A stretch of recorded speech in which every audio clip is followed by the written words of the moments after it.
What's up YouTube? Welcome back to the comparison video of the Jawa and the Mojo. So the sole reason of making this video is because nowadays I'm getting a lot of messages telling that the Jawa delivery is getting delayed and people are actually looking for other options. So the closest option of the Jawa is in fact a Mojo itself, because it has identical engine and different purpose and different genre of motorcycling. So let's get into the comparo. So first of all, I have to tell you one thing, that if you are looking for a classic retro motorcycle and you don't want to go and buy the Enfield, then hands down you have to go and buy this motorcycle, because Mojo cannot give this classic kind of a feel, okay? Because this motorcycle has that all classic bits that you want to have. That's like lower seat height, it looks damn awesome, and the twin exhaust and everything looks so perfect from a classic or a retro motorcycle point of view. But if you are looking for a more purposeful motorcycle, then let's get into the video. So first of all, when you directly compare both these motorcycles, you can feel that the Mojo as well as the Jawa is derived from the same engine. This, of course, I feel that the acceleration and many stuffs are like almost similar. When you do a drag between a Jawa and a Mojo, 0 to 80 will be almost similar, and after that actually the Jawa fades off. I have told the same thing in my detailed review also, because the Jawa doesn't have a better top end, because it just fades out after 80-90 km per hour, but the Mojo still pushes ahead to 120, 130 and even 140s without any trouble. In other words, I have to say that if you are looking for a high-speed cruiser, I mean you have that feel that you wanted to go for a tourer, then you have to try a Mojo, because Mojo has better top end and Mojo has better cruise speeds. But the ride feel based out of the engine, that means the kind of the power delivery is exactly same from 0 to 80. After that it all changes. So if you are looking onto the ride comfort and all, the Mojo is actually a little taller motorcycle, so definitely shorter guys will be having a problem, so they'll be much comfortable on this motorcycle. Having a taller seat height is not a big problem on the Mojo, because you can get used to that motorcycle. It's not too heavy and all. This motorcycle is actually made for shorter riders and thin riders.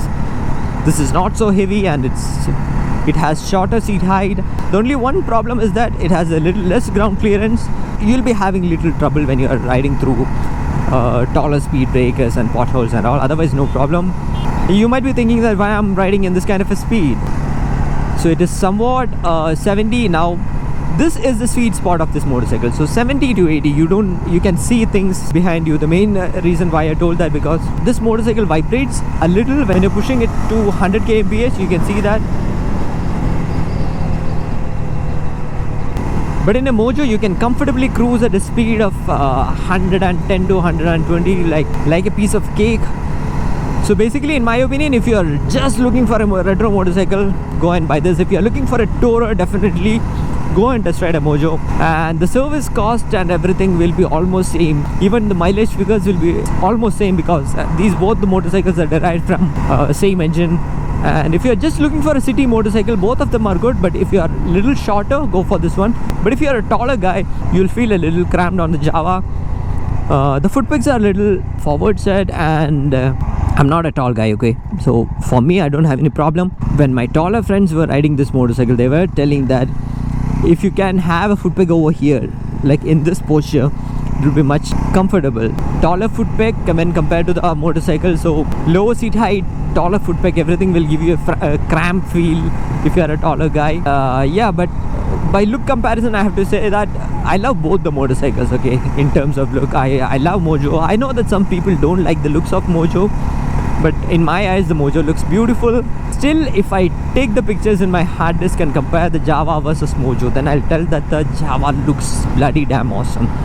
I mean, all this chrome finish and everything is giving a very nice touch to this motorcycle. So in the looks department, in the sound department, both the motorcycles are doing good, but I'll say that the Jawa stays a little ahead in the looks department. And truly you see that all these kind of a golden tint that they're given in the speedo and all this, it all looks very classy. That's what I want to say. So in looks department, I have to say this is better. And in the exhaust sound department, I'll say that both the motorcycle sounds good. The Jawa has a little more grunt, the Mojo is a little silent. And if you want to look from a stability point of view, then I'll say that Mojo is a little more stable. The Mojo feels planted when you're riding on a highway. especially when you're pushing onto high speeds. And the brakes on the Mojo are like far ahead than this motorcycle. This motorcycle comes with a drum brake in the rear, and I just hate it. I have to say that the braking confidence is little less when you're directly comparing with the Mojo. The Mojo has ample amount of braking bite, I have to say that. And looking from features and things, the Mojo's instrument cluster is better than this one. Most of the time I have seen that the fuel meter that they have provided over here is not so accurate for some reason, I don't know. Even with the Jawa 42 I was feeling the same thing. Super bike. And coming on to the comfort, the Jawa seat is a little harder, even though it has a lesser seat height. The seat is not that comfortable. It feels like a plank. It is wide, I have to admit that, but it is a little onto a harder side. And on the other hand, the Mojo seat is more comfortable, and be it on the city or the highway, you can ride that motorcycle for a longer period of time. And coming on to the gearbox and the clutch, the Mojo's clutch is very light when compared to the Jawa's clutch, and the gearbox is a little more precise. In that sense, if you are someone who gonna shift a lot in the city, again, go and test ride the Mojo, you might like it. And looking from a build quality point of view, I have to say that the Jawa is lacking a little bit. If I open this portion, the fuel cap, then I can see some rust over there and all, and there are some rust on the exhaust pipe also. But if you take Mojo, I don't see any kind of a quality issue. The main reason why I'm finding this much rust on this motorcycle is because it has a lot of metallic elements, just like the Royal Enfield motorcycles. So a lot of metallic elements, and you have to maintain it very well. If you just pour some water and doesn't wipe it off, in other words, if you are going in a rain and you come back and you never wash the vehicle again, then you're gonna have a bad time on the motorcycle. That's a general problem with all purely metallic motorcycles.